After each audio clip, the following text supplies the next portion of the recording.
Listo, amigo. Hola a todos y todas, yo soy Nelson. Yo soy Guillo Yo soy David. y están en donde vive el miedo.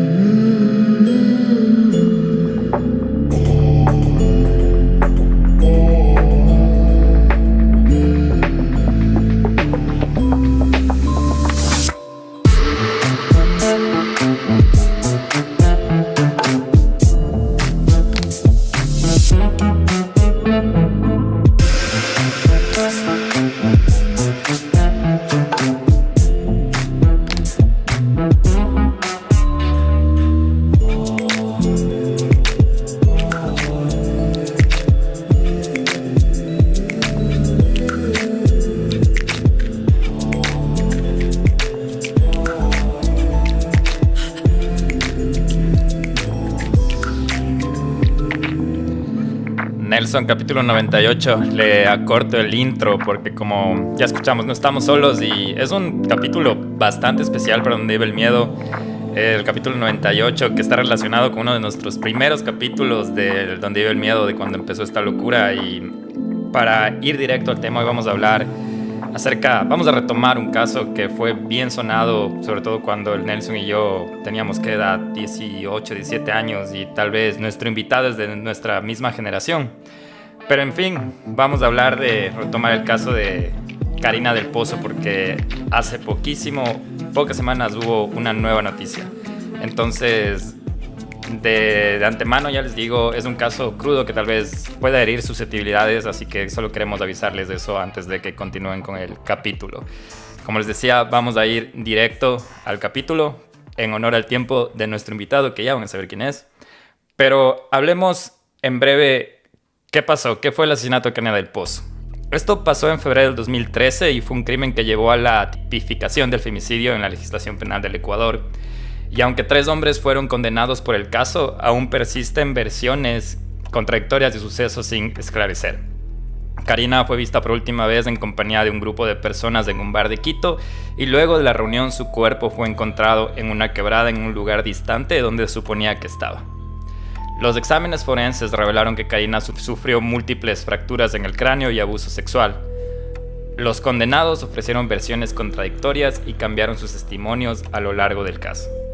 Aunque David Piña, uno de los condenados, siempre afirmó su inocencia, alegando la falta de pruebas en su contra, fue sentenciado como autor del asesinato.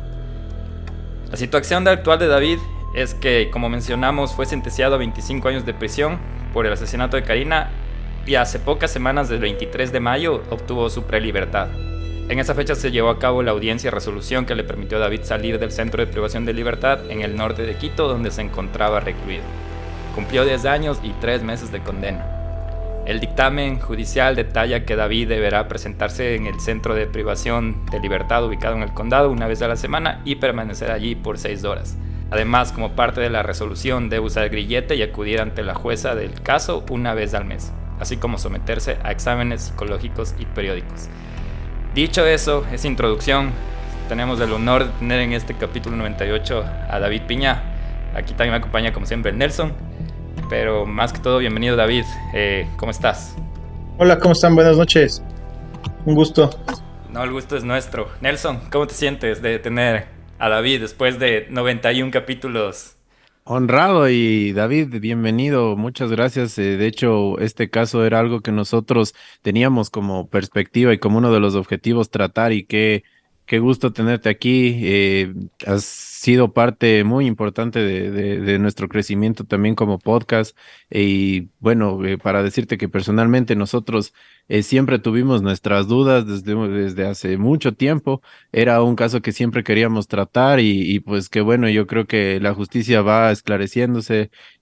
Personalmente creo que la verdad está dando sus frutos, sus resultados, aunque a qué costo, ¿no? A qué costo ya vamos a ir hablando un poquito más adelante. Pero bueno, David, mira, en el 2013 nosotros conocimos a un David que nos vendió los medios. Nos gustaría que tú describieras quién realmente era David en ese momento y qué era de verdad y qué era de mentira todo lo que nos vendieron a una comunidad en esa época. Bueno, en esa época quién era yo. Yo era una persona que estaba a cargo de mi madre que tenía cáncer, deportista, me gustaban las artes marciales desde niño.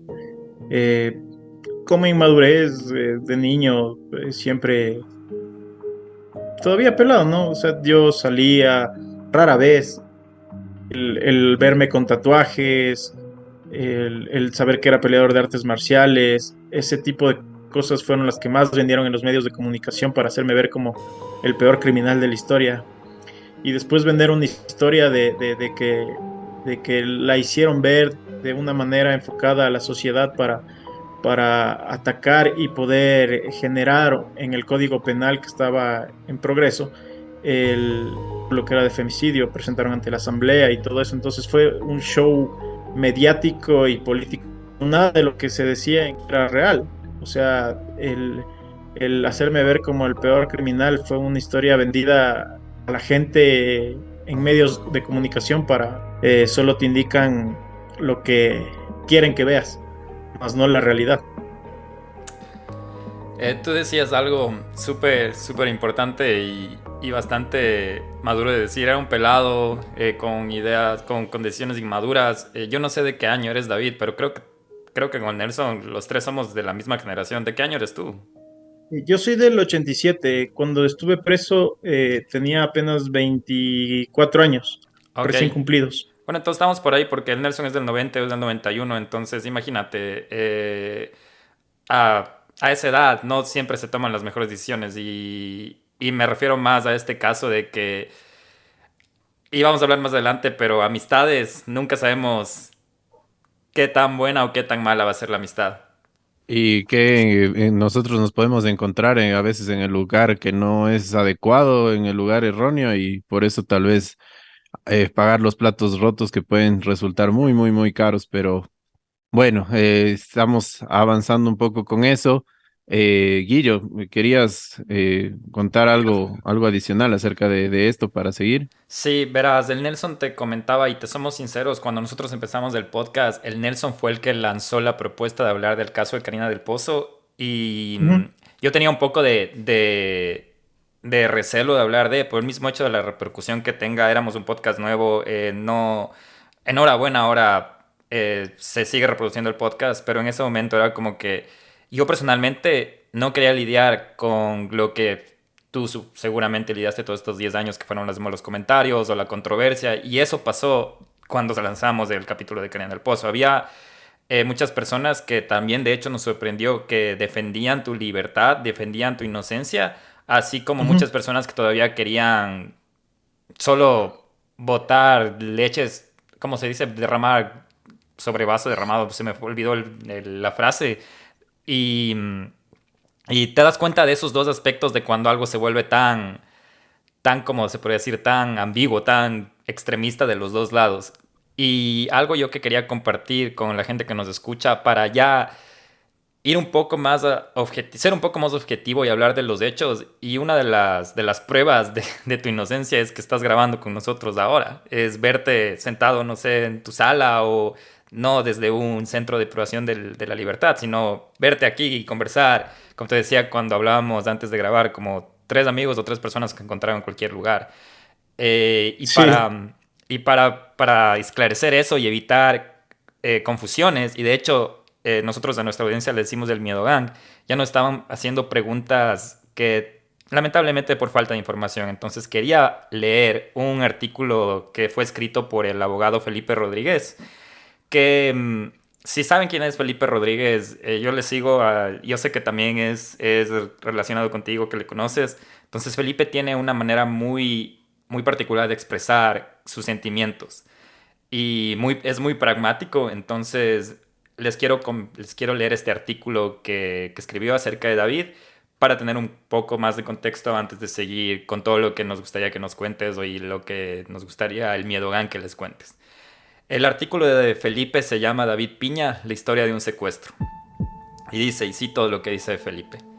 Los titulares de la semana pasada nos hicieron viajar en un falso déjà vu a febrero de 2013, cuando David Piña fue acusado y luego condenado del brutal asesinato de Karina. La noticia ahora es otra. 10 años después salió en prelibertad. No fui ni soy el abogado de David, ni tengo interés en su causa, pero conozco el caso de cerca, porque fui abogado de otro de los procesados, quien salió en libertad, y por eso ahora me resulta inevitable contarles, porque he sostenido estos 10 años, que David Piña no fue condenado, sino secuestrado por el Estado. Lo que leerán en este caso, escucharán a continuación, es un análisis objetivo, estrictamente jurídico de lo que ocurrió hace 10 años, donde sí hubo delito y donde hubo 2 culpables, pero 3 condenados. A Piña lo condenaron junto a Salazar y Sevilla como autor del asesinato. Ahora, prueba por prueba, les voy a explicar, aunque muchos se nieguen a aceptarlo, por qué en estricto derecho Piña es inocente. Esta historia parecerá una broma de mal gusto, pero broma no es. Sevilla y Salazar, al rendir sus versiones, fueron concordantes. Salazar conducía el vehículo, Sevilla iba de copiloto, Piña y Karina iban atrás. Sevilla sostuvo que Piña bajó a Karina, la violó, le hizo una llave para romperle el cuello que sonó crack y luego la asesinó con una piedra. Por su lado, Salazar dijo que fueron Sevilla y Piña los que la violaron y mataron. Sevilla dijo que él solo ayudó a esconder el cuerpo bajo unas ramas. Luego, Sevilla y Salazar dijeron que subieron todos en las mismas ubicaciones, pero obviamente ya solo Piña iba atrás. Lo dejaron en su casa y se fueron a dormir. El primer problema. Se halló ADN de Karina en el auto. ¿Dónde? En el volante, en la moqueta del piloto, en el botón para bajar la ventana del copiloto, en la palanca para reclinar el asiento del copiloto y en la moqueta del copiloto. ¿Esto qué quiere decir? Que quien conducía y quien iba de copiloto pisaron sangre, pero además que tenían sangre en sus manos. Y atrás, donde iba Piña hubo ADN, nada de nada. ¿Saben en dónde más halló ADN de Karina? En la casa de los otros 2 condenados, en las fundas de la almohada y las sábanas, más no en la de David. La autopsia reveló algo más. El cuello de la víctima no tenía lesiones. Resalta la pregunta, ¿dónde está la llave del cuello? Todos quienes participaron en la fiesta coincidieron en algo. David Piña se tomó una botella de ron solito, y luego salió en brazos inconsciente. Pregunta médica, ¿una persona que toma ese nivel de alcohol puede tener una erección para violar tal como describieron? No, de hecho, médicamente el exceso de alcohol disminuye el flujo sanguíneo al pene, aumenta la angiotensina, una hormona vinculada a la disfunción eréctil, deprime tu sistema nervioso central y conforme a la descripción del estado de Piña, el relato de Salazar y Sevilla se cae en pedazos. Ya vimos que Salazar dijo en su versión que también fue Sevilla quien la mató. Sin embargo, en el juicio se acogió a su derecho constitucional al silencio y como la versión no es prueba, esto quedó procesalmente para el olvido. Fiscalía argumentó que Piña era violento y para probarlo contaba con 3 pruebas irrefutables. Tenía antecedentes de violencia, tenía tatuajes y sabía artes marciales. En serio, no es broma, eso era todo. Sevilla sostuvo que él no tuvo nada con Karina, pero ya preso, cuando se enteró de que se tomaron muestras de ADN de su cavidad vaginal, pidió ampliar su versión y, oh sorpresa, decidió acordarse e inventarse que había tenido relaciones sexuales con ella en un parqueadero. Una coartada desesperada porque ya sabía que habría ADN de él en el interior de ella. Bienvenidos a la patria grande, donde la ciencia es un bluff. La prueba de ADN no pudo determinar a quién pertenecía el esperma hallada en su interior, porque habían pasado 8 días, 8 pinches días, y las muestras genéticas estaban descompuestas. CSI al carajo.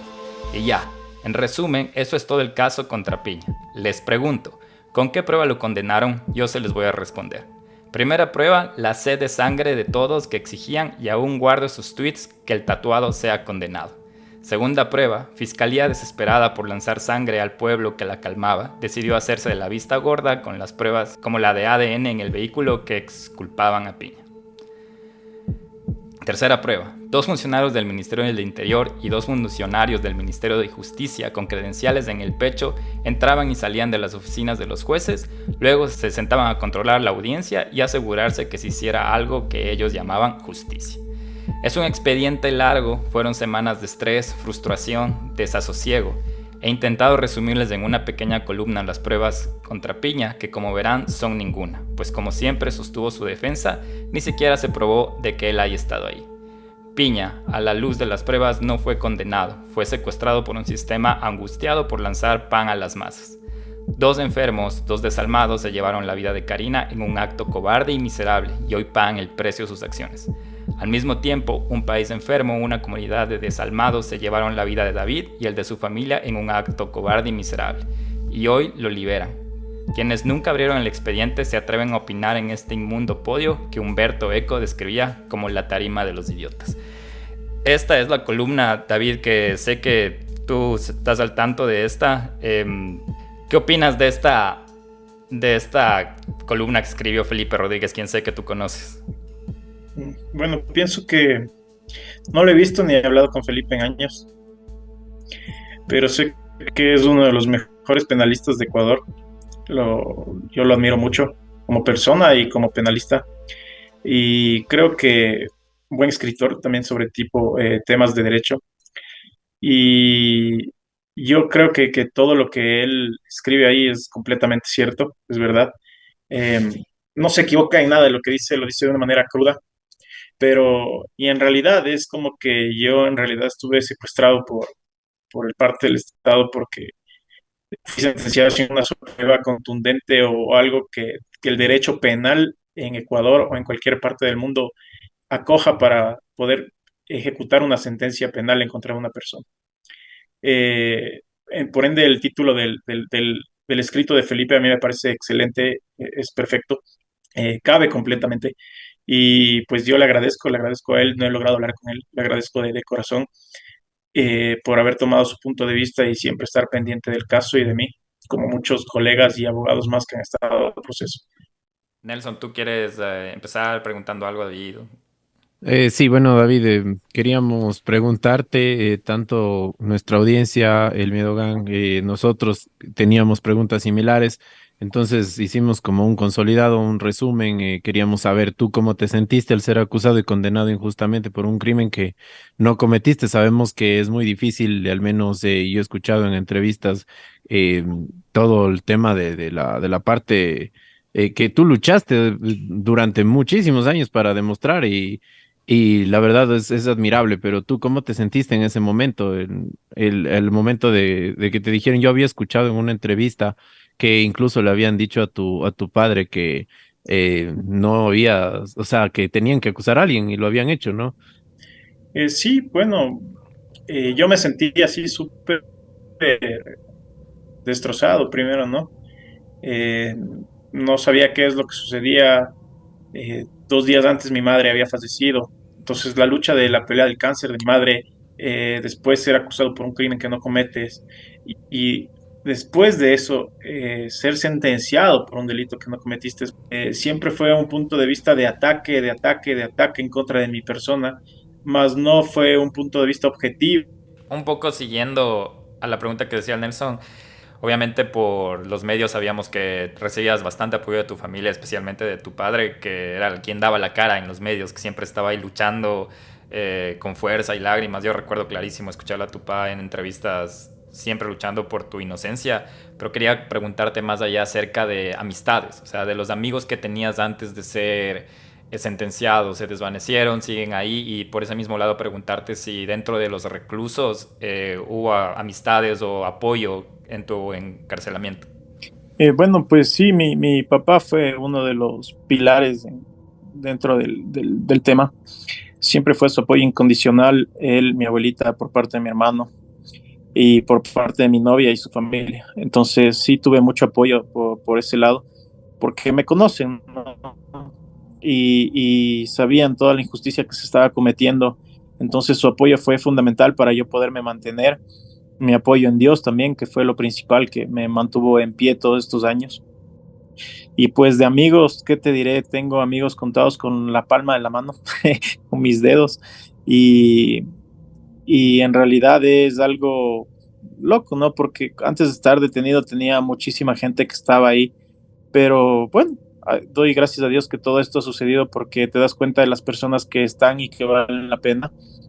Y hoy en día, con el pasar de los años y dentro del transcurso y el proceso, he conocido personas que en realidad no eran mis amigos y hoy están apegados a mí, están apegados a esta lucha, me han demostrado su amistad, su corazón y pues ahí es donde conoces a las personas en realidad, en la cárcel o en la enfermedad. Y, y pues de parte de lo que es gente que conocí dentro de la prisión, sí, tengo buenos amigos aún. Te comento que suelo visitarlos porque hay personas inocentes que tampoco deberían estar pasando situaciones como las que pasan. Tal vez yo fui escuchado, logré ser escuchado, pero hay personas que no logran ser escuchadas, hay personas que sufren incluso peores situaciones de las que yo he pasado. sucesos sin nombre, que son cosas inimaginables para las personas que en realidad están aquí afuera en la sociedad y que solo se viven dentro de las cárceles o tras las rejas. Entonces, sí tengo amigos dentro de la prisión y que aprecio mucho, los aprecio y estoy apoyándolos en todo lo que yo puedo. Admirable, admirable completamente tu lucha, tu fortaleza y también el éxito que has obtenido, porque como nos dices, prácticamente tus motivaciones han sido apegarte a la fe en Dios, tu libertad mismo, tu familia y también, como no, estos nuevos amigos, como tú mencionas, prácticamente que están en un proceso que quizás puede ser similar y todo, pero muy admirable lo que hiciste. David, yo quería preguntarte. Otra de las motivaciones que creo que para ti, que ya lo hemos escuchado en varias entrevistas, es que tú pudiste obtener tu título de abogado en este proceso. Y tú, ¿cómo defines esto de tener ahora una oportunidad nueva, una prelibertad? ¿Crees que queremos saber cómo te sientes comenzar nuevamente y reintegrarte a la sociedad? Bueno, es un camino largo, ¿no?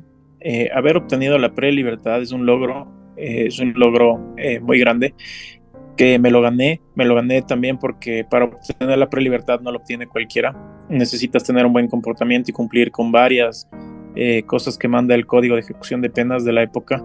Entonces, me siento orgulloso de mí al haber podido estudiar y ahora tener un título. Eh, el poder saber que ahora estando en libertad puedo ejercer, puedo ayudar a personas. Sé que yo no voy a hacerlo con la visión de el enfoque de dinero como muchas personas lo hacen. Yo lo hago con un enfoque un poco más humanista porque yo he sido testigo y víctima de incluso de robos de parte de abogados a mi familia que casi la dejan en la calle. Y bueno, gracias a Dios conocí al doctor Paul, que es quien ha estado atrás de todo este tema, que ha sido como un ángel dentro de todo el proceso, porque con él hemos logrado una infinidad de cosas, como llegar a Proyecto Inocente en California Western School. Eh, Él ha sido el representante de Proyecto Inocente acá. Él ha estado a cargo de mi proceso, de muchos habeas corpus, de la prelibertad y toda la lucha que se ha mantenido dentro del sistema penitenciario y fuera en el sistema penal.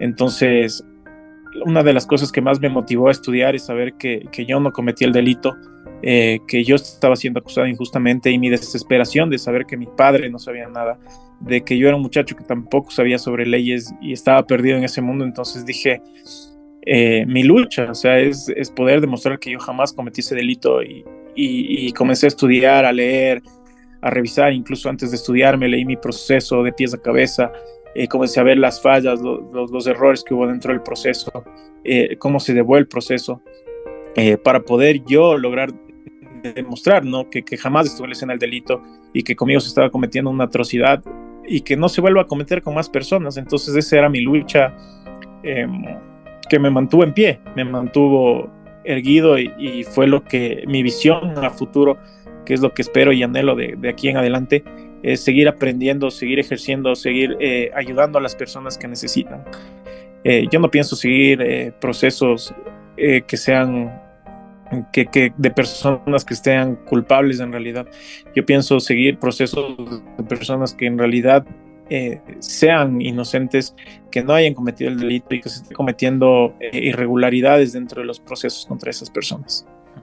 David, ahorita mencionabas una de que a quien mencionas como el ángel, como uno de tus ángeles en esta batalla, que fue Paulo Caña. Otra persona que también estuvo bastante dentro de tu caso fue la periodista Gisela Bayona, y de hecho ella tiene bastante información y fue una de las personas que más a mí personalmente me clarificó muchas de mis dudas, porque tiene una página dedicada a todo tu expediente de como todas las inconsistencias de tu caso.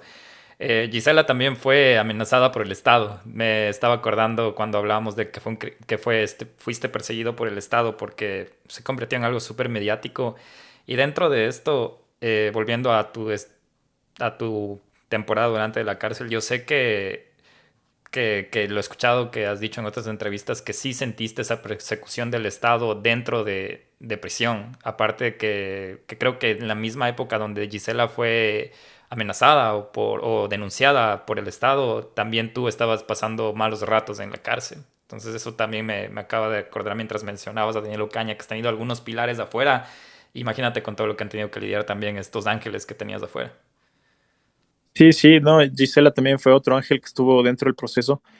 Bueno, y ha estado hasta el día de hoy.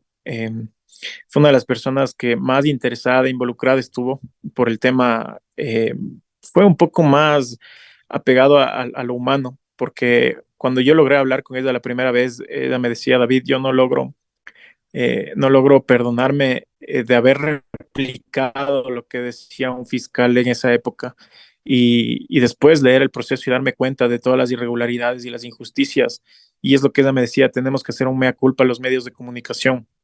Y yo no voy a descansar hasta verte afuera, David, porque yo no puedo descansar sabiendo que tú estás ahí, sabiendo que no cometiste nada y que los medios de comunicación fuimos los principales para verte, eh, eh, haberte visto tras de esas paredes donde te encuentras.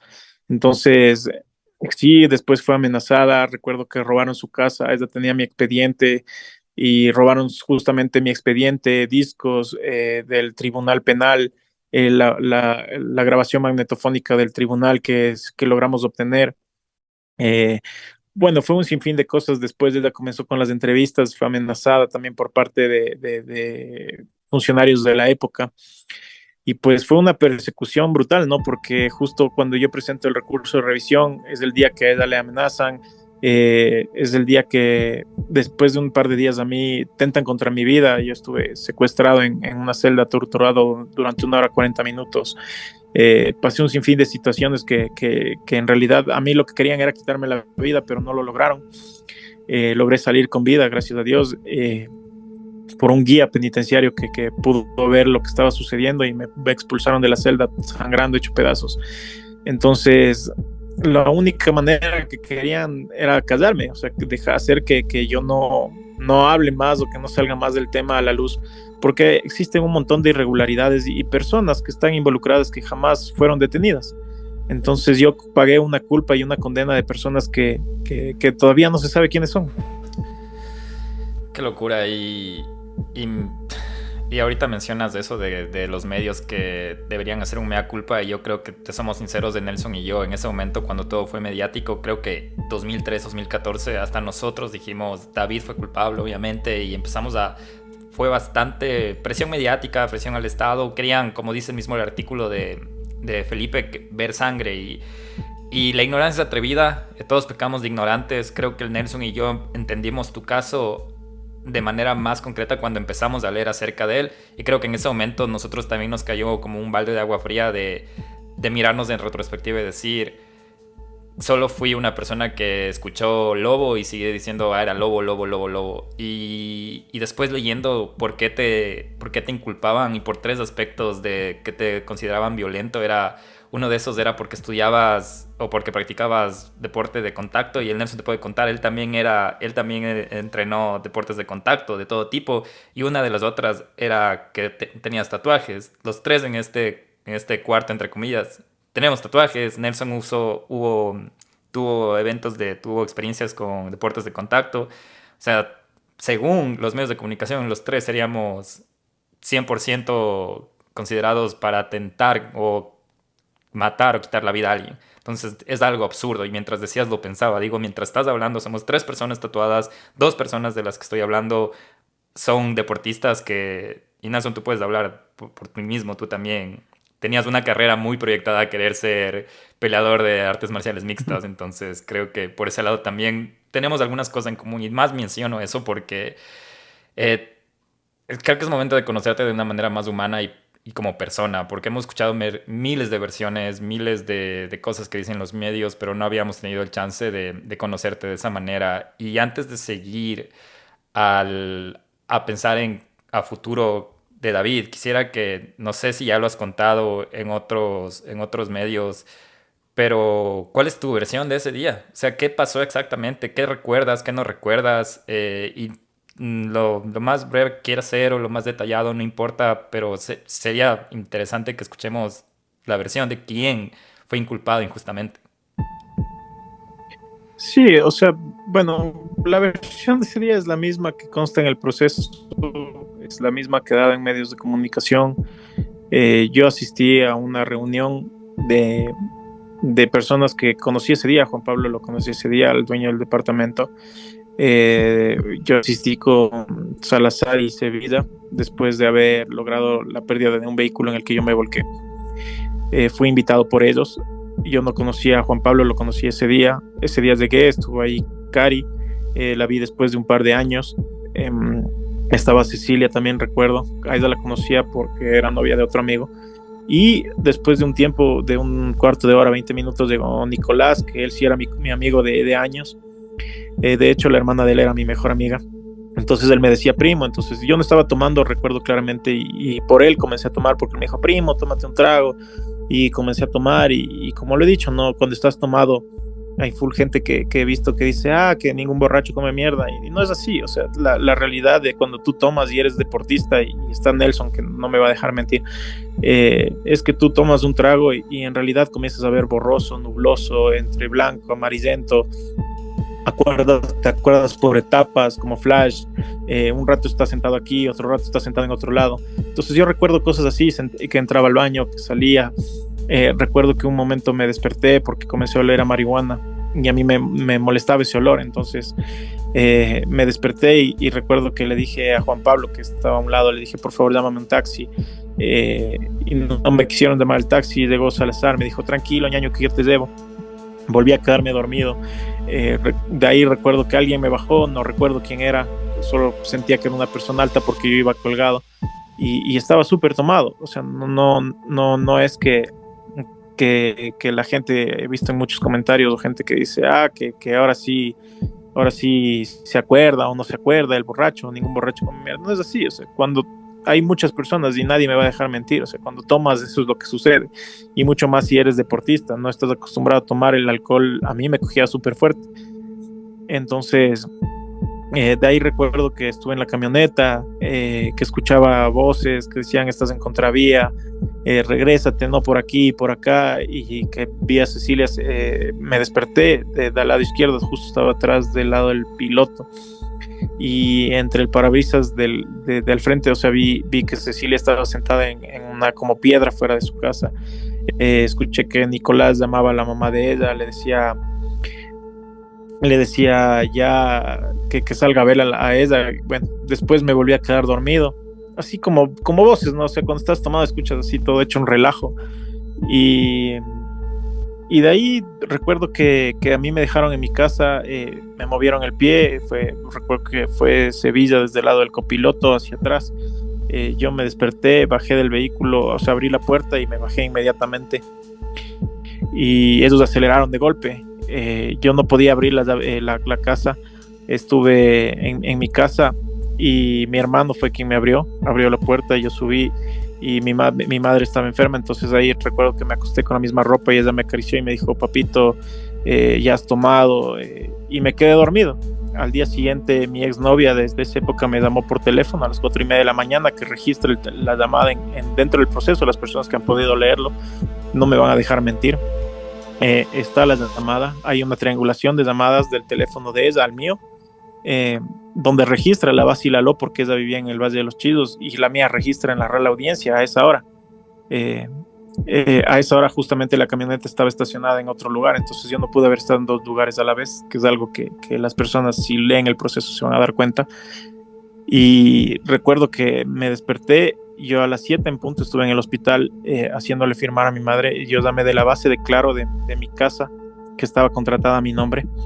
Se hizo la llamada a un taxi, pedimos el taxi, yo llegué al hospital 7 en punto, firmé la bitácora donde a mí me daban la silla de ruedas para que le puedan atender a mi madre, porque mi madre tenía las manos y los pies explotados por el cáncer. Y yo así todo chuchaqui, me acuerdo que mi hermano incluso me llevó un agua, porque él no podía entrar, solo la persona legal, el tutor legal es el quien podía entrar, ¿no? Entonces me llevó un agua y yo estuve ahí con mi madre, la atendieron a las 7 en punto de la mañana, y la camioneta de ellos estacionan a las 7:15 al norte de Quito por la iglesia Techo Rojo. Entonces yo no pude haber estado con ellos, porque de la iglesia Techo Rojo al hospital Eugenio Espejo en cuarto de hora era imposible. Yo estaba firmando a las 7 de la mañana y ellos a las 7:15 estaban en la casa en el norte de Quito. Mi teléfono tampoco registraba en el lugar de los hechos, estaba en mi domicilio, que es lo que jamás hicieron la extracción de mi teléfono, justamente por eso. Es el único teléfono que te das cuenta dentro del proceso que no es hecho la pericia, ¿no? Tú puedes leer el proceso en donde dice está una línea de todos los teléfonos, una triangulación de llamada de todos los teléfonos, y justamente el teléfono del señor Piña dice no fue objeto de pericia. Pero ¿por qué no les convenía eso? Porque cuando hicieron la pericia del teléfono de mi exnovia, saltaban las bases telefónicas, que resultaba que mi teléfono estaba en la Real Audiencia, donde yo vivía, a las 4:30, a la hora que la camioneta estaba estacionada en otro lado. Entonces, eso es lo que yo te puedo contar de ese día. Y es lo que está dentro del proceso, dentro de mi versión. Yo jamás he cambiado la versión. He visto mucha gente que dice, que cambió su primera versión, pero lean o sea, yo les recomiendo que lean el proceso. Hay un agente de policía que fue quien dio mi primera versión, que yo no la di. Yo estuve de desacuerdo de esa versión cuando él me dijo, es que no estás diciendo lo mismo que ya dijeron las otras dos personas que estaban contigo. Yo ni siquiera sabía que ellos ya habían dado una versión. Entonces, cuando yo di mi versión, él me dice, no, pero digamos que viste que cogió un taxi, que no sabías del color o la placa. Entonces, yo recuerdo que fui con mi hermano a esa versión y mi hermano discutió con el agente y le dijo, usted no le va a decir a mi hermano lo que tiene que poner o firmar. Pero nosotros estábamos de apuro porque justamente ese día es el día que mi madre estaba en emergencias en el hospital. Y yo me salí de ahí enojado, no firmamos nada. Y él en el proceso, justamente por eso pedimos las grabaciones magnetofónicas con Gisela Bayona del proceso, porque él en audiencia, él le dice al fiscal, yo cambié la versión del señor Piña bajo mi responsabilidad. Entonces mi abogado también le hizo unas preguntas y él dice, sí, fue bajo mi responsabilidad. Y ahí fue que el fiscal casi se cae de cabeza en media audiencia, pero dentro del acta de juicio no estaba escrito. Entonces nosotros pedimos la grabación magnetofónica de la audiencia para poder tener esa declaración en audio, que es lo que teníamos, que es lo que le robaron a Gisela de la casa. Bueno, yo tengo una copia todavía. Entonces, eso es lo que te puedo decir que sucedió ese día. David, es clarísimo lo que tú nos acabas de decir, es muy, muy, muy expreso, muy, muy conciso, en relacionado todo a lo que tú dices, a la gente que en verdad le interesa que lea el proceso, y de hecho eso es una de las cosas que a nosotros nos motivó con Guillo, es a leer todas las indagaciones también de Gisela Bayona, de todos esos, de estas personas que han estado siendo parte de los actores de este caso.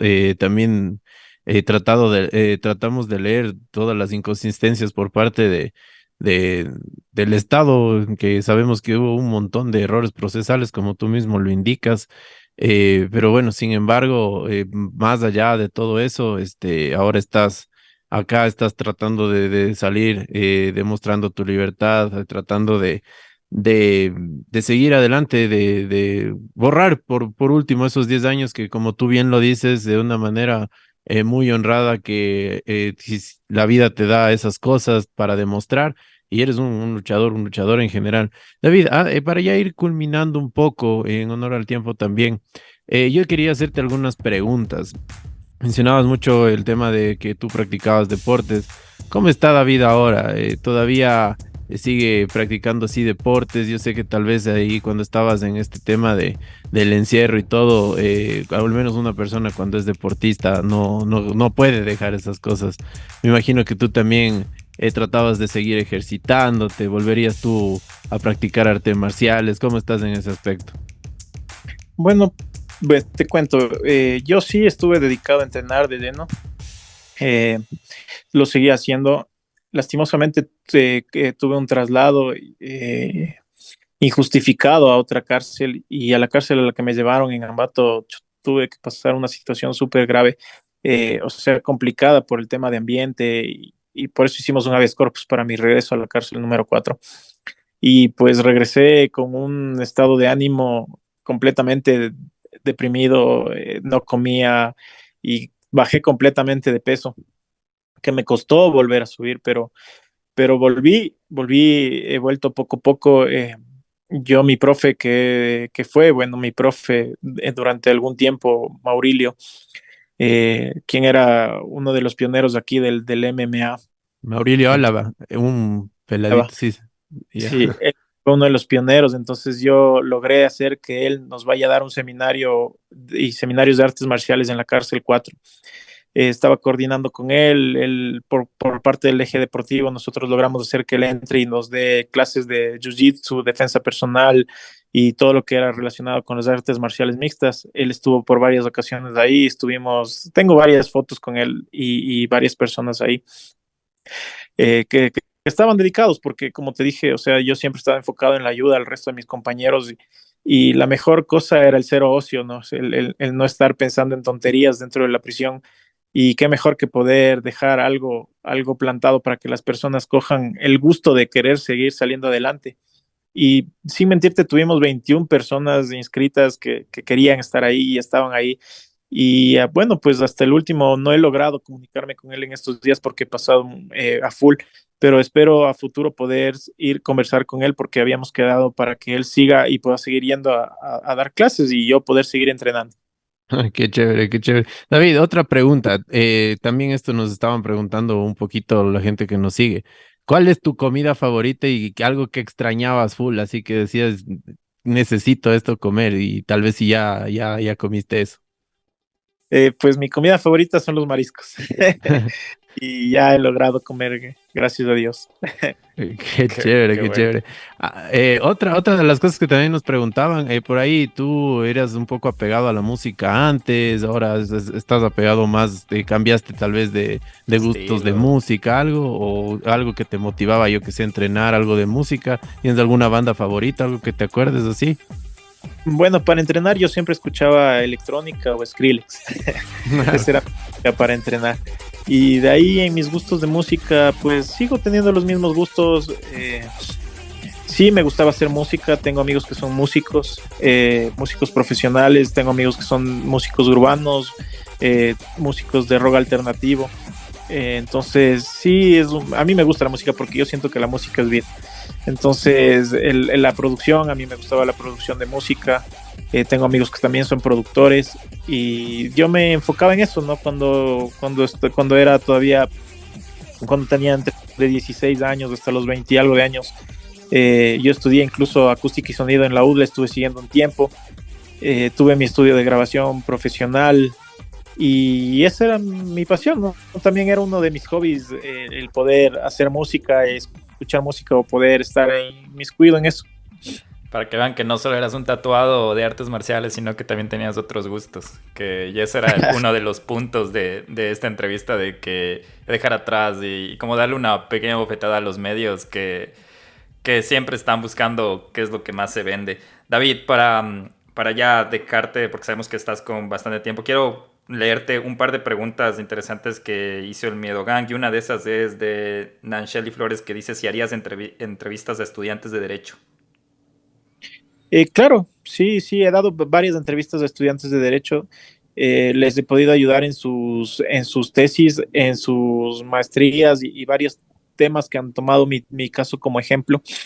Entonces me han enviado incluso preguntas, yo les he respondido, he podido hacer entrevistas también para poder ayudarles dentro de su carrera, ¿no? Entonces yo no tendría ningún problema siempre y cuando sea apegado al derecho, ¿no? Que no se desvíen de eso y con gusto a la persona. Dentro de mi caso, cuando hubo el proceso, hubo incluso colectivos de derecho que estuvieron dando clases y dando mi caso, que recuerdo, ahí hubo un colectivo en el que estuvo Felipe Rodríguez también, estuvo INRED a mi favor, que era de derechos humanos, dando a los colectivos de derecho en varias universidades. Entonces yo no tendría ningún problema en poder reunirme con un colectivo, con un estudiante, con las personas que sigan derecho y que estén apegadas a lo que es la ley en realidad. Ah, interesante, que bueno, entonces ya saben, si necesitan una entrevista de David, está más que abierto. Esta otra pregunta me pareció interesante, que dice, ¿qué tipo de seguridad tenías al respecto en el pabellón en el que estabas? Y esta está más direccionada acerca de cuando pasaron los amotinamientos. Bueno, yo pasé en la etapa de máxima cuando recién estuve preso. No había seguridad alguna, ahí te toca sobrevivir a la buena o a la mala. Y pues las cárceles, las regionales, es un infierno y salir vivo de ahí es una bendición, créeme. Sí. No existen seguridades, el sistema colapsó porque está mal hecha la infraestructura y muchas cosas. Y, y pues bueno, ahí es la ley de vida, ¿no? Sobrevive el más fuerte o el más vivo y es lo que te toca el día a día. Ahora, estas últimas preguntas están un poco más enfocadas ahora a tu profesión, que enhorabuena y felicitaciones, David, que ya eres abogado, pero hay algunas preguntas muy relacionadas, estoy seguro de que es de personas que te han seguido, que una de esas, y voy a tratar de leerles en conjunto, que dice, ¿qué harías para mejorar el sistema judicial y penitenciario si tuvieras la oportunidad? También, ¿qué recomendaciones legales darías a alguien que esté pasando por una situación similar a la tuya? Y en la misma pregunta dice que en todo lo horrible que pasaste, si tienes algún aspecto o cómo encontrar la experiencia positiva de todo esto. Bueno, pues mi misión, mi visión es poder lograr que se determine mi inocencia. Eh, ya hemos puesto la demanda al Estado también, tenemos admitida la demanda al Estado en la CIDH. Y una vez logrado eso, que es lo que espero con la bendición de Dios, es poder llegar a ser primero asambleísta. En un futuro tengo algo guardado que también quiero llegar a ser y espero lograrlo. Pero espero poder legislar y cambiar un par de leyes, estar en una bancada donde se puedan modificar leyes dentro del sistema penal y dentro del sistema penitenciario, que es muy necesario. Yo que lo viví, yo que lo palpé, sé los errores que hay dentro del sistema penitenciario, dentro del sistema penal, que deben ser modificados, que deben ser atendidos con prioridad. Entonces, porque como te dije, dentro de las prisiones hay personas completamente inocentes que no han podido ser escuchadas, hay personas que no han logrado salir con vida y que sus familias hasta el día de hoy sufren, y es algo que me ha atado de sobremanera mi vivencia. Sé que mi familia me ha dicho no te involucres más, no sigas más en eso, pero creo que si Dios me dio la oportunidad es por algo, y no voy a dejar de luchar hasta lograr por lo menos de aportar un grano de arena en el cambio de la justicia en el Ecuador, porque más personas no vuelvan a pasar lo que yo ya pasé, o porque no haya más David Piñas dentro de las prisiones. Te aplaudimos, creo, Nelson y yo por eso, y acabas de prácticamente responder una pregunta que iba relacionada a eso, que decía si es que tenías algún resentimiento en contra del Estado, si ibas a seguir algún juicio, pero creo que de la manera que acabas de escribir es como que la manera más, como decirlo, dar una bofetada con guante blanco a un sistema que prácticamente se aprovechó de ti. Lo último que quiero leer de Javier Chacalo, y es que quien hizo las preguntas más inteligentes, es que dice: un saludo para David, eres una persona sumamente fuerte, la mejor de las vibras para el futuro. Muchas gracias, igualmente las mejores vibras para todas las personas que nos están escuchando, para ustedes, de todo corazón. Yo les agradezco, sé que yo escuché un podcast suyo cuando yo estuve detenido. Yo les agradezco igual por haber seguido, y quiero responderte otras preguntas que no te respondí antes, y es que yo no le tengo resentimiento a nadie. Yo, después de todo lo que he vivido, yo confío en Dios y sé que Dios se encarga de poner a las personas en el lugar que deben estar y ubica a las personas que tienen que estar en tu vida en el momento necesario. Contra el Estado no tengo nada, porque tú sabes que el Estado siempre cambia, que los políticos de la época ya no están, que el sistema... A mí no me interesa el dinero, como yo les había dicho a mis abogados, a mí lo que me interesa es mi nombre. Y si tú logras leer mi recurso de revisión, en mi recurso de revisión yo no pido indemnización alguna al Estado.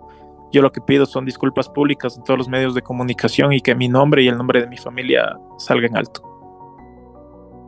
No, excelente, excelente, David. La verdad, mucha admiración por parte de nosotros hacia ti.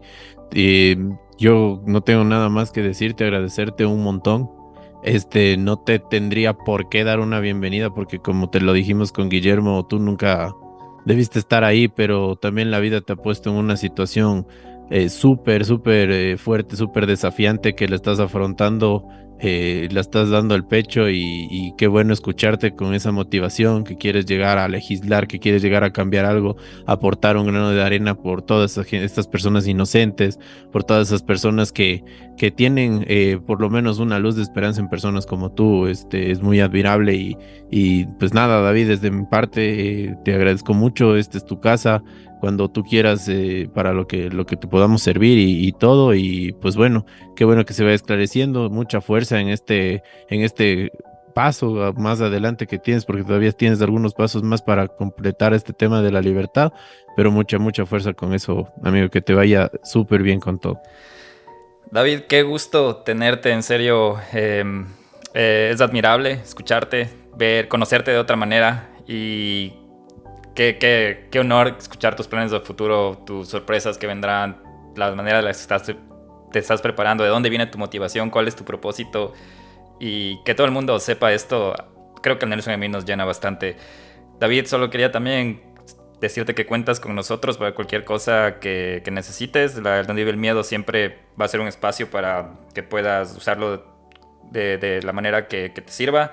Y una vez más, gracias por estar acá. No sé si quieres dejarle al Miedogan con unas últimas palabras antes de despedirnos. Bueno, pues yo te agradezco a ti, Guillermo, y a ti, Nelson, de la misma manera, a donde vive el miedo.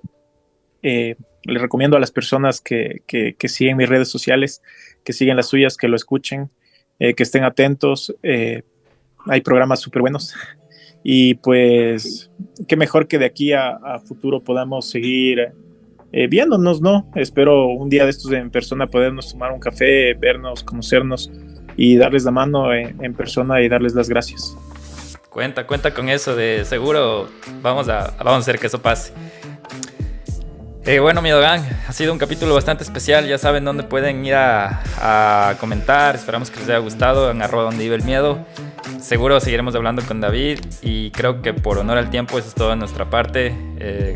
Nos vemos. Que uno de los capítulos que más me ha llenado, Nelson, pero ya conversamos por rato. Que tengan una buena semana. De mi parte eso es todo. Bye.